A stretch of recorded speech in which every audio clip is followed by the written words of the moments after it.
Hello, everyone, and welcome back to Quick Slants with Bethel University head football coach Steve Johnson. Quick Slants is a program that gives you, the fans, the opportunity to ask the Bethel coach questions about the Royals, football or sports in general, or just seek the coach's wisdom about life events that may be going on out there.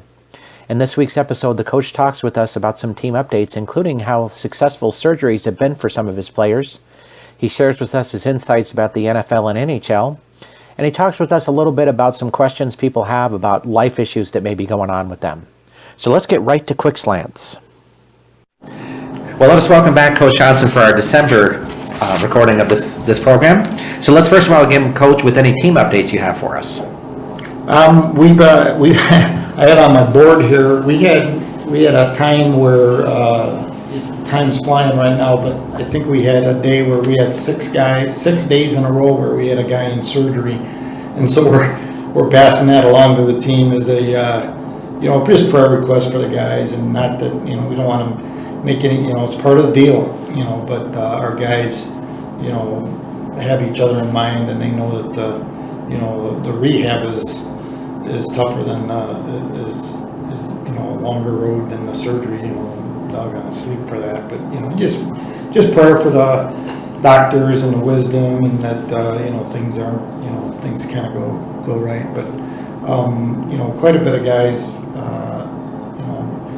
I was laughing with one of the players yesterday, Drew Neville, who's a great tight end for us, and he's one of the guys that had surgery, but his was kind of like he just couldn't breathe and kind of had noise or whatever, and he was just saying that it's so weird that after 2 days of practice, you're never going to feel good again until Christmas, and he's got this extra thing because his surgery was successful, and, so he doesn't have a headache. And so it's really, it's kind of like hurry up and wait, but it's also, it's pretty important for later, All 6 guys went through surgery fine then? Yeah, they did great, and they're all moving around and walking around and raring to go, and it's kind of funny at our age. We're a little bit more like, I'm going to take my time and wait sure this, and these are kids who are great athletes, and they want to be jumping around and playing and doing stuff, so it's like murder.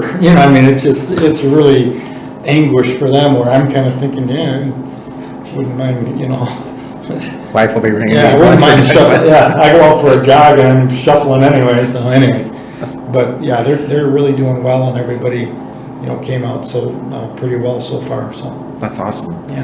How has recruiting been going so far? Good. We're getting after young people that care about what we care about, and that's what we're trying to find, those guys. And obviously we want them to be able to run fast and do all those things, but it's really important that we have that kind of those kind of guys, and it's really a long process, and there are times in the midst of it where I've been doing it forever, and I kind of get frantic, and you kind of have to just settle down, and we're gonna get the right guys if we tell the truth and present who we are, and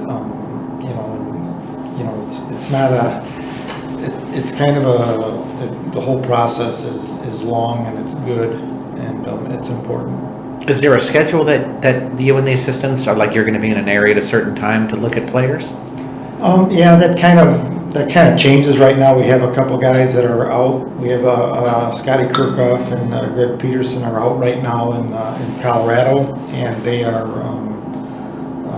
recruiting out there, and we've got real good prospects out there, and there's a chance that Chad Richards will be in Texas, and we kind of plan that as needs arise, but really at the end of the day at Division III, and it seems to me Division I would be the same, is like we need to show them Bethel more than they need us to come there, because I'm just a talking head in Dallas, so if the talking head in Dallas helps get a guy, well, boy, I got to check this out, because there's a special piece to Bethel and the culture here, and if it's something that you want, it might be one of a kind, and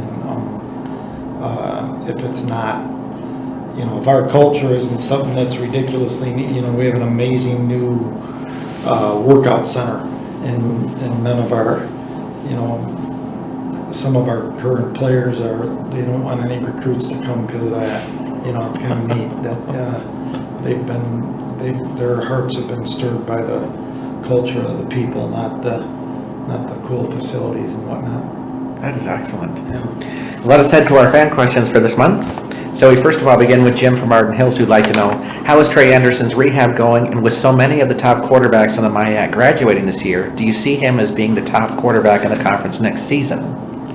Yay, get those quarterbacks out of here. And, we lost Eric Peterson last year, and he was just an amazing player. And we think Trey is going to be just a phenomenal player for us. And again, I agree.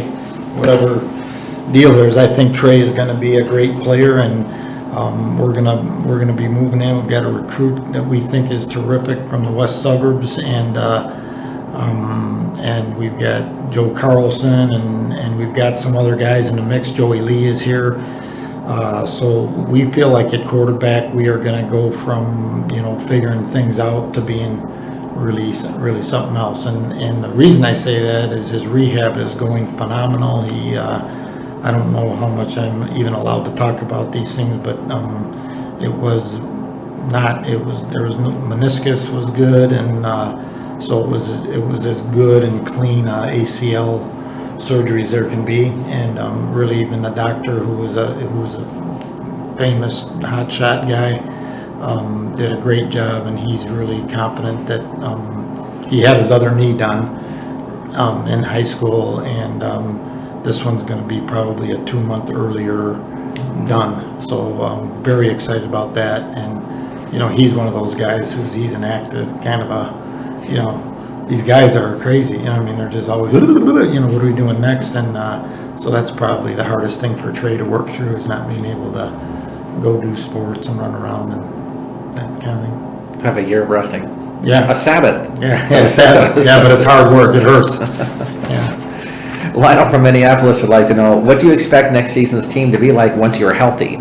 But I'll tell you, and this is, this kind of goes a long way, and Lionel, this is a great question. We don't really want to make excuses, but this year was one like we've never seen before. And maybe the best way to explain it was our first game we lost both of our guards, and one of them was our best offensive lineman, and we lost both of those guys basically for the whole year. Well, our second game of the year, we're playing Wartburg, who's a heck of a team, and we're playing with a right tackle who has been on offense for only 4 days and never gone through camp where you install and you really teach your base the best. And then at the other tackle, we had another freshman, and then we moved both tackles into guards, so we had 4 out of 5 guys playing different positions that day, and some of them just absolutely brand new. And so we are those guys. Now that our right tackle, Mason Dietrich, has a year under his belt of playing right tackle, and he is going to be an incredible player, and our guards are, so what these injuries have done, we had to suffer through some stuff, and we didn't execute like we wanted to, and, kind of just a little bit, sputtered when we're not used to it.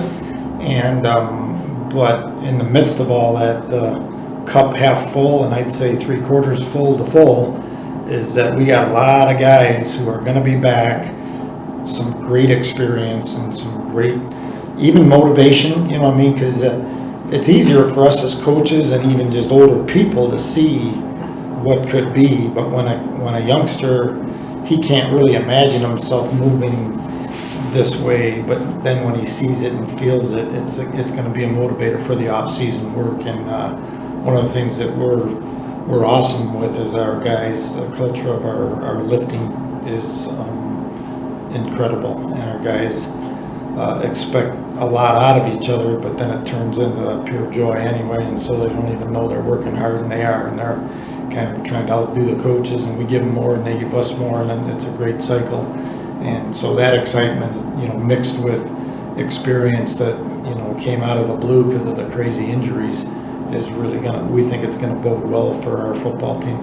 I would think you'd have to be pretty excited by the fact that while you guys are on the rise now because of having to battle through these injuries and these guys really getting this experience, all these other programs like Gustavus and St. Thomas and St. John's are losing their quarterbacks and are having to kind of rebuild a little bit there too. So it's got to be kind of we exciting. feel really bad for them that they're losing their quarterback. No, just some great players are finished, and you admire them, and I'm glad they're leaving. I'm glad Hendricks is out of here. I'm glad Gould is out of here. I'm glad Nick Martin is out of here. But we really respect those guys and know that they've done some great work, and and our guys are, they're just a lot of excitement. It's kind of a hurry up and wait. We're a little Advent right now, and waiting on the next deal. But there really is. I met with, in the last few weeks, I've met with 90 players and 95 players, and my heart was blessed because they really love each other and they love their coaches, and they're that's the best motivator of all, and they're excited to kind of get going and start things over again, and at the same time they know we've got work to do. So it's kind of an exciting time, really, when you would think it'd be the opposite.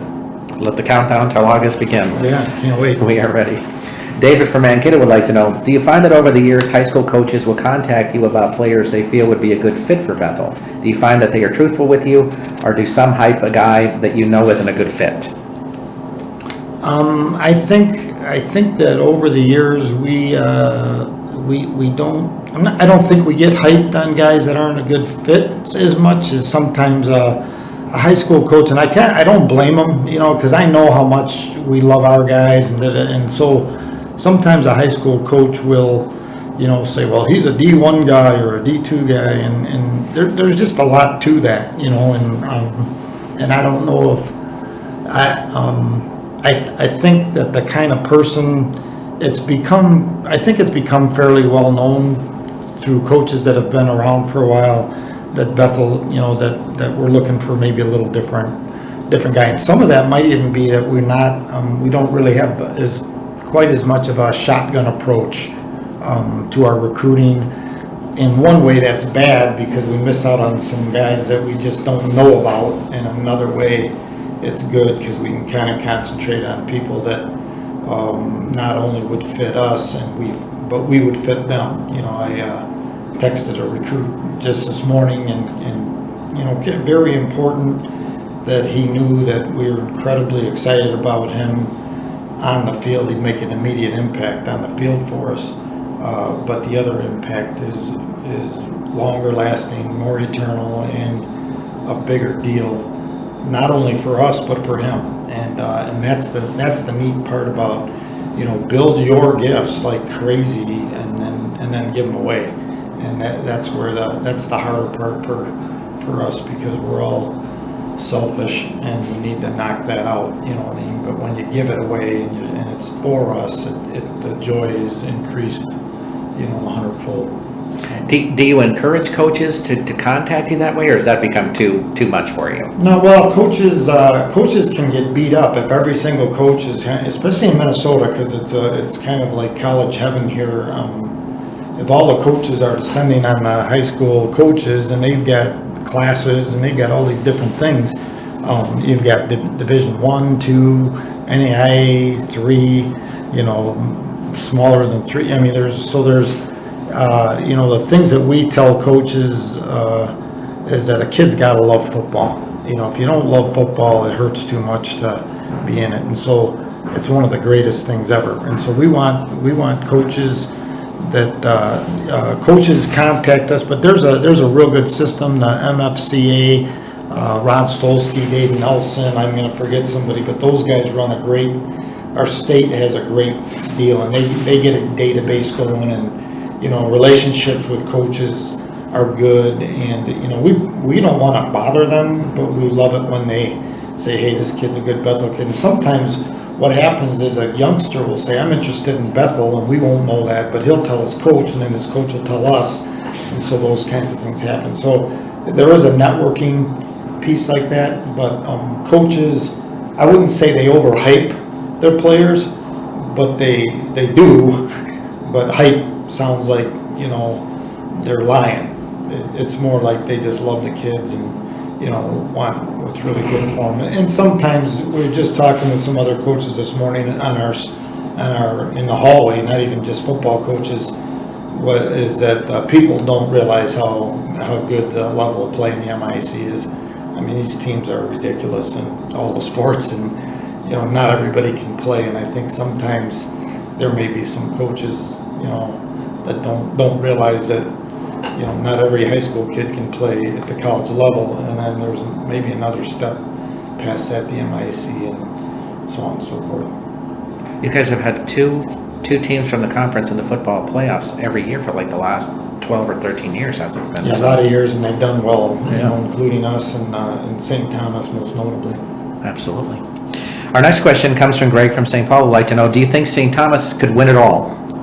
I do think they could win it all. I think they've got what it takes. I think they've got confidence piece. The quarterback Gould is he's playing great, and he's a manager, but they might say he's a manager, but he made some runs last week out of the pocket that were terrific, and they were big games. He just makes great decisions, and he's an excellent athlete. He doesn't look like that 6'4", 220-pound guy that you think is da-da-da, or he doesn't look like Tom Brady, but he's really a good athlete, great leader. You can just see, I had a chance to be the site representative, and I'm kind of hanging with the Tommies a little bit, and it was really, really a cool time. And but he's got a lot of respect, and he's authentic. He's not walking around barking. He's just really a neat guy, and so he's really big. And then their tailback Roberts is good. Their fullback's good. Their whole line is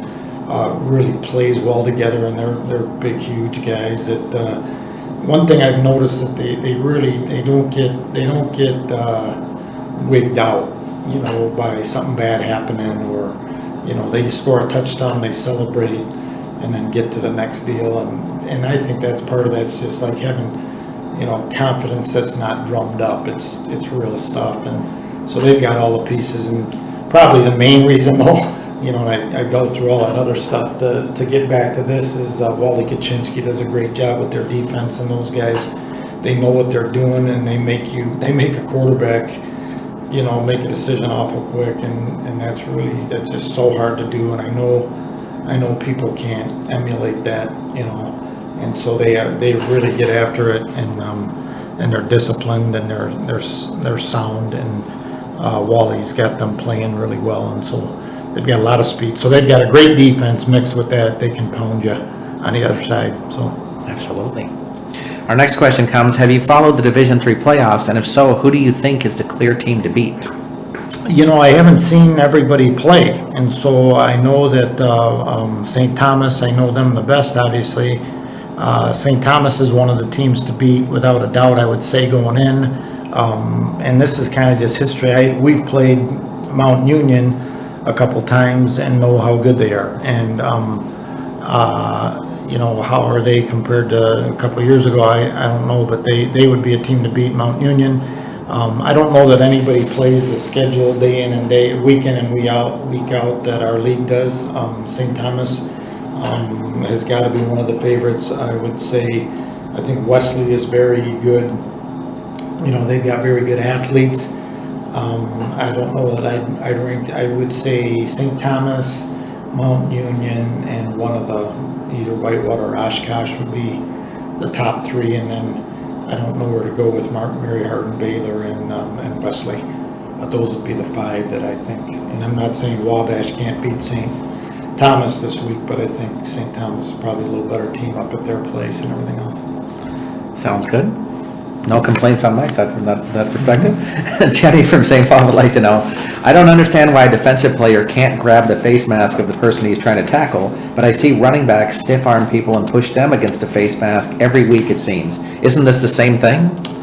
Yeah, it kind of is. I agree with you, Jenny. I do understand why a defensive player can't grab the face mask because it is incredibly dangerous, but so I know that that's not going to change, but I do think that the running backs, not only in the face mask, but just hitting the head, it's not legal on the other side of the ball, but it is kind of in, there. And so I think that there's probably there's an iffy deal there. I know that a running back can't grab the face mask, but he can kind of stiff arm him away, and I think that it maybe the violence of the hit and that kind of thing would be a unnecessary roughness type of penalty, but it does seem a little bit skewed, because I think about hands to the face gets called fairly quickly against the defensive guy, and so those are penalties that kind of get called, and then I'm kind of with Jenny on that thing where the running back will smack him in the face. Unless it's ours, I don't think that should be done. No, but I do think this is that I do know this, and this might be good for people to know, is that usually if a defensive lineman kind of gets his hands in the face of an offensive lineman in the pass rush, many times, unless it's really flagrant, many times the official will warn them. And then that happens again, and that's where that flag comes out. And so I think, pretty good officials are not trying to throw their flags, they're almost trying not to. And so a lot of times there's a warning if it's not, because if it's accidental or whatnot. But, the concussion talk is important and real. Sometimes it's overdone, in my opinion, but I think it's very important that it's happening. And, but, heads do touch.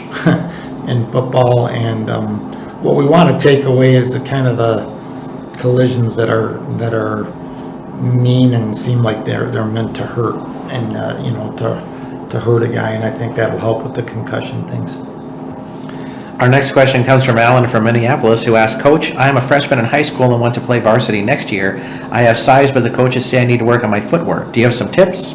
Yeah, work on your footwork, and I think a really good goal is play varsity. I mean, that's a good goal, but mine, I really have a deal where, especially for young people, is get as strong and fast as you can. Play.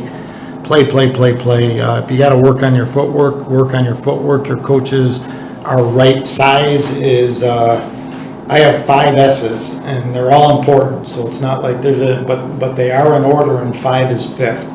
And the first one is savvy, and the second one is smart. And sometimes you maybe need to be smart to have savvy, but understand the game. If you're an offensive lineman, boy, there's a lot to it. So watch film, understand things that kind of way, and then the second thing would be smart, and that's know your assignment, boy, how you line up, where you line up, why, that's huge. So those 2 things are first. The second one is speed.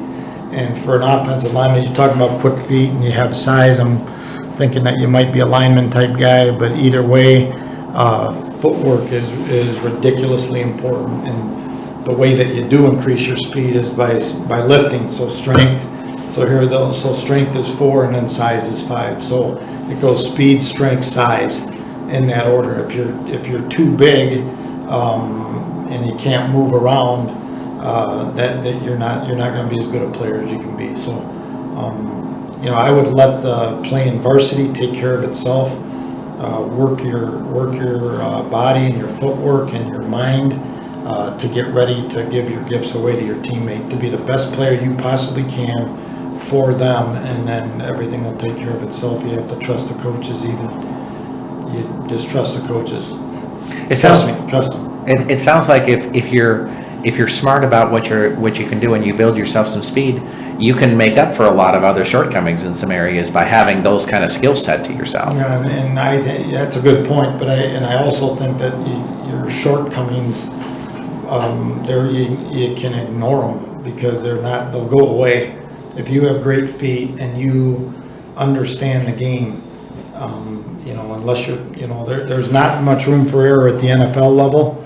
But underneath the Gophers, you can make up for a lot by knowing what to do, how to do it, and being disciplined and being obedient and doing those different things, and then having enthusiasm, which is basically love, and that turns into physical play because that's what the game is. And all those things kind of work together. But you're really right, being sharp about it, and sometimes an old lineman needs I need to get big, and so then he eats 200 Oreos. Well, that's not what we're talking about. You gotta get your feet are more important than your size, especially if it's not muscle. But if you're building muscle, you're probably going to get faster. So Well, there you go, Alan. Yeah. Some good tips for you there. Awesome. Dave from Maple Grove would like to know, the Bears are 5-6. Do you think they will be able to keep rolling and get into the playoffs? Well, I think they're a long shot, but I really love how they're playing, and I being a coach, we just, we figured out that this year was the first time in the last 9 years that our last game, we weren't thinking, playoffs next week. And that was a kick in the shorts for us, but it was also kind of a hard thing is that we want to not be doing that. We want to get to what's next, this game is critical. So I don't mean to be dodging that deal, but sometimes if you're out there thinking what could be based on last week's really cool victory over the Packers, then you're going to miss out on whoever you got right in front of you. And I just think that, I think Coach Fox, and I read some things, I know that the process of getting better is really important. And I listen to Coach Zimmer say those same things, is that, we got to be the best Viking team we can be today, let alone say it Sunday. And that's important, that how we do that, how we get ready for that. But I'm hopeful they could get into the playoffs, and I would love that, because I believe that the culture is changing, and people say, well, they're not doing it with great players, and trust me, there's nobody at that level that's not great. They're all pretty doggone good, so they're fun to watch right now. Dave would also like to know, do you think Jay Cutler finally has the right juice this season?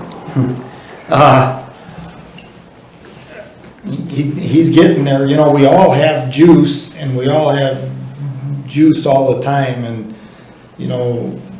a lot of times what you feed yourself, your head and your mind and everything, it's gonna, whatever your juice is that's in you is gonna come out. And I believe that Cutler his attitude looks better. It looks changed. He's a little bit more careful with the football, in my opinion. He's gotten a couple breaks. I don't want good breaks to cause that deal. It's a chicken or the egg thing. But it does feel to me, I agree with you, that he's changing a little bit, and I think it's the culture of the Bears is changing, and it really isn't one guy. We all affect one another. We have guys on our team that nobody's ever heard of that have a major effect on our team in a good way, and some even in a bad way. And that juice is really important. That the juice that you really let out, and for an important guy, like an influential guy like a quarterback or Cutler, his juice is kind of more important a little bit than the fifth string center. And so his leadership bit, but he's not the only one. But the cool thing is, if his juice is good and it causes this guy's juice to be good and this guy's juice to do that, it goes, but also goes the other way. When your juice, and this is what I felt about Cutler, and maybe you too, Dave, from Maple Grove, is that his juice has been crummy, and it makes everybody else's juice is crummy, and then pretty soon your culture stinks, and there's no joy in the game and then the work. Because you want, when the work of the game is fun, you got something, and you can't help but get good. Absolutely. Yeah. Our next question comes from Mike from Minneapolis, who'd like to know, isn't it awesome that for years everyone has been touting Johnny Manziel, Robert Griffin, Andrew Luck, and Colin Kaepernick, but Teddy Bridgewater is outplaying them all right now? Yeah. I love how Teddy is. He's got a calm demeanor, but he competes really hard. Johnny Manziel and doesn't even belong in that group, in my opinion. Robert Griffin is a guy who, the worry on him is that he's so athletic that, is it just athleticism, just like we talked about before. I think that Andrew Luck may end up being, one of the greatest players in the history. So these guys are all different. And Kaepernick is, in the right, he's going to have the right fit, and so is Griffin. I think that they're, in my opinion, they're better character guys than Manziel, so he's not even in this deal here. Because you talk about juice, that Johnny Manziel isn't, very rarely is he going to give him good juice. But Bridgewater does, and he is calm. You can tell that his teammates love him and care about him and respect him, and he respects them. And so I think the Vikings are having fun, and part of it's that he's playing well, and he's a good guy. Well, he seems like a really quality guy for sure. Yeah, he does. For sure. Our next up is Ben from St. Paul, who would like to know, who would you give as a Steve Johnson top 5 power ranking in the NFL right now? Oh man, I don't know. I don't even get to pay attention until now.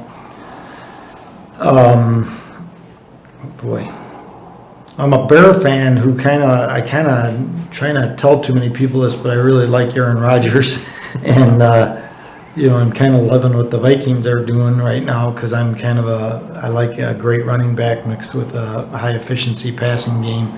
On the other hand, I'm a kind of a defense guy, so yikes. Carolina Panthers, I think they play great defense and they're explosive offensively, and Cam Newton is playing well. So I guess they'd be one, obviously, and these guys with the great records are great. But I think you got to get to the playoffs, and then that's what counts. I think to the NFL, and that's the big thing where the focus is. So, boy. Patriots are never out of it. Patriots are great.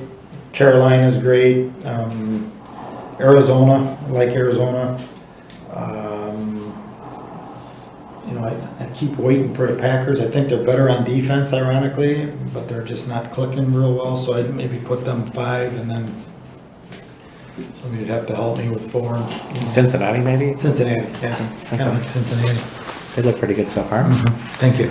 Adam from Chicago would like to know, he heard that moron Skip Bayless rate only quarterbacks as the top 5 players in NFL of all time because he said this is a quarterback's league. Come on, Jim Brown and Walter Payton, don't they have to be in the top 5? Yes. I think quarterback is, that kind of all-time best guys are, that's got to be for fun because, there's probably some left tackles that, boy, you're starting a team, somebody might start with a left tackle or, and the football changes too. Back in the day when I was a kid, Ray Nitschke and Dick Butkus, you build a team around those guys, and a D lineman, and so you really can't do that. The quarterbacks get more credit and more blame than they're deserved. A lot like a coach. I think running backs that. You can't really get too far away from Walter Payton when you think about the kind of, juice that he gave in the game. And I don't know all the stuff off the deal, but he seemed like just a terrific teammate, and they didn't call him sweetness for nothing. And I think that he was a phenomenal leader, and obviously Jim Brown's a great player. There are some backs that have great yards that I don't think are in the category of those 2 guys. But a guy that I've always I think Emmitt Smith was always a great player, and he might not be, he might have been a product of a great O-line, but, I'd say that Peyton maybe did more with less than anybody else, and you probably could say that about Jim Brown too, but I'm not really old enough to follow him. I mean, he was playing when I was a kid, but I didn't know too much about him. I'd agree about Walter Payton because it seemed like for the longest time that was the only thing the Bears had on offense. Yeah. Well, even before that, Gale Sayers was probably he was the most fun player to watch in the history, and he had a knee injury that today would be, Adrian Peterson had that thing, and back in that day they stuck you in a cast for 6 months. They didn't know how to handle it, so his career was cut short. Yeah, that's kind of sad. Our next question, Craig from Mountain View would like to know, do you think Peyton Manning is done now? Well, I don't know. I hope not. I like how he plays. I like how he feels. I hope they wait long enough for him to. I mean, he can't be. You can't get crummy that fast. And I think that he's. If they can get him healthy, I think that he can keep playing. I do like the kid that they brought in for him, and I think I've read some stuff even before now that just a great guy. So kind of fun to see that going that way. But I hopefully Peyton can keep going, because the defense at the Broncos is gotten better, and so I mean they feel like they can contend, and the Patriots are dealing with some pretty heavy injuries. So. Well, that'll sure change the team. Josh from Woodbury would like to know, the coach at Arizona State is being complained about by other Pac-12 coaches because he openly admits that he and his staff are stealing signs from the other teams during games. Do you think what he is doing is wrong or right, or do these other coaches need to just shut up? You can't say shut up in our house unless it's my kids to me. No, just kidding. I don't know. I don't know the story. I think that I think if coaches are stealing signs, and if there's a rule about it, then they should enforce it, or if that's just talk. You know what I mean? So I do think that the coach at Arizona State's a pretty neat guy, and stealing signs from the other, you still got to stop them. So if I know you're going to run counter, I mean, I got a chance to stop it, but then I gotta relay that to my whole team. You know what I mean? And so, sometimes I feel like we're worried. I think even on our team, and we're going to talk about that this week on our own staff, is that sometimes we're worried about what the other guys are doing. Not too much, but that can't be before.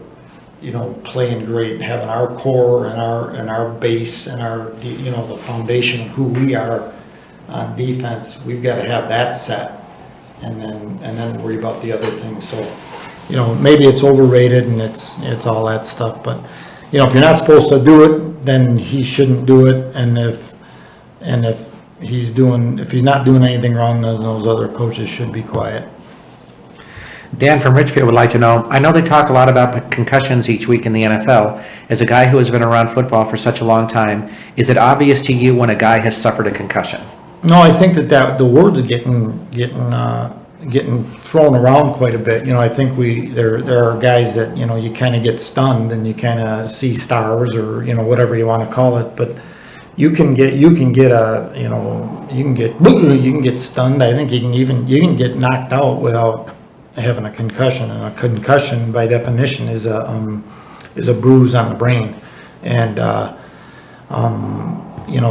don't think it's obvious. I think it is obvious. If a guy is stunned, let's get him out there and check him out. And I think that we have some great things. Justin Byers is our athletic trainer, and he's got some national really great things he's doing, and he works with Major League Baseball, and he's a front runner in these things. And so testing kids and even adults that are pro level guys, it's important that they have a baseline, that you get back to this thing just like you would if you're the thing with football is you have to understand the difference between pain and injury. And if you're injured, you can't play, get out, and if you have some pain or discomfort, suck it up, let's go, you know what I mean? And you want to be more careful, obviously, with the head, and I, we're getting to that, but I don't think it is obvious when there's a concussion. Well, anytime a guy's stunned and that's obvious, doesn't mean it's a concussion. That would be my point. Okay. So that's interesting. Hawkeyes fan would like to know from you, who do you think will win the Big Ten this season, Michigan State or Iowa? Well, that's a tough one. I'm excited for Iowa because I love how they pay, Kurt Ferentz and whatever they're doing down there. They just hang in there with their guys. They are who they are. They don't change, and every it's not all the time like Ohio State or somebody else like that. But they come up and they're all of a sudden, wow, they're just terrific, and they're just seem patient. So I love that. My other problem there is that I'm kind of a Michigan State fan, and part of it's because Coach D'Antonio I just think he's first class guy, and does a great job there, and he's super understated, and I'm not saying humble as in, humble, meek or anything else. I just think that he's just straightforward and has the ball. You can tell he loves his guys and they play hard and, so I kind of like both of them. But I think that Michigan State has been through a little bit tougher stuff than Iowa. But I think it's going to be a great game. But I would, if you made me, I'd say Michigan State. But I think it's going to be a great tilt. I agree with you on that. Jed from Chicago would like to know, Patrick Kane has a point streak of 19 games, reached 20 last night. Mm-hmm. How many games do you think he will reach? That's a good question. What we need to have happen, Jed, is I was at the Bethel Northwestern basketball game, and I was watching the Blackhawks on my phone during that deal. My wife is like about to shoot me, but we got to get another line scoring. We got Panarin and Ostovich or whatever his name is, the center. They're playing well with Kane, and I'd love Kane's streak to keep going, but only so we win. I'd be happy if it ended tomorrow. If we could get some other lines, Tays line, we got to get some other lines scoring, and continue to play great defense. So the Hawks are still finding themselves, and it's going to happen. It's going to happen all. It's going to happen. It's going to continue to evolve all year, and whatever it is. But Kane is so fun to watch. Wow, it's neat stuff. Jed would also like to know how you like the new 3-on-3 rule in overtime in the NHL this season. I like it. There's some hockey guys that think it's heresy, but I'm not a big fan of the shootout. So I really like it. It's exciting. It's over pretty quickly. The new rule, I think it's new, but where you get a point if you tie, and then you get your other point in the overtime. It seems like it potentially it's fair, but teams like the Hawks are pretty set for that 3-on-3 stuff when you think about some of the great players. But the whole league is in the West especially is so balanced and so good. But back to the question, I think it's really cool. I like it way more than a shootout. I do too. Our last part for this week, we're going to add a new segment called Praise Him and Hallelujah Anyhow, where the coach will share with us just a great thing that he's looking at in whatever about life, could be about sports or whatever, that just shares that he's excited about and wants to praise God about. And then also a segment where he's just saying, no matter what this is bad or not, hallelujah anyhow. So, Coach, what's our praise for this week? Well, we're coming off of Thanksgiving, and just family, and we had our basketball coach Doug Novak and his family at our place, and you were texting afterwards, kind of the normal thank yous, and both of us were kind of just feeling blessed, about our family, and not just that, but just that time to, I grew up with a dad who, we thought he was a happy idiot, but he's just grateful. And so that's a big deal, and it's kind of like the number one thing in our program is that we want to appreciate as a gift and experience with wonder what everybody else takes for granted. So every day is Thanksgiving, and so I'm really thankful for our players. I just met with 90 of them, and tears streamed down my face because they really love each other. They really care about each other, and that makes a difference in how they work and how they care about one another and the kind of men that they are. And it's cool, and it means a lot to me too, and so that would be my praise thing for those guys, and that we continue in that way is a pretty cool deal. And hallelujah anyway would be all that surgery stuff, and then kind of like we say run to the fight, stay in the fight, finish, and we want to be, stay in the fight is something that is, sometimes you don't have any choice and you stay in the fight, but sometimes we get distracted and we leave the fight and don't even know it, and that is that's something that's important to get back to. So hallelujah anyway is these injuries. That might even help us say, I got to do a little extra to get back to normal, let alone da-da-da. And so I think that can, something that looks really bad can turn into a motivation. And I think we had a little bit of a season like that. Awesome. Thanks for joining us this week, Coach. Okay, my joy. We want to thank Coach Johnson for joining us on Quick Slants this week. If you have your own questions you'd like to ask the Bethel Coach, please send them to us at stevejohnson@minorleaguesportsreport.com. That's stevejohnson@minorleaguesportsreport.com. Just as a reminder, the show will be recorded the first Wednesday of every month, so please have your questions to us on that Tuesday prior to the recording. I want to thank you for joining us this week. I'm Rob Paneer, the managing editor of the Minor League Sports Report, and on behalf of Coach Johnson, we'd like to wish all of you a Merry Christmas, and we hope to see you next time on Quick Slants.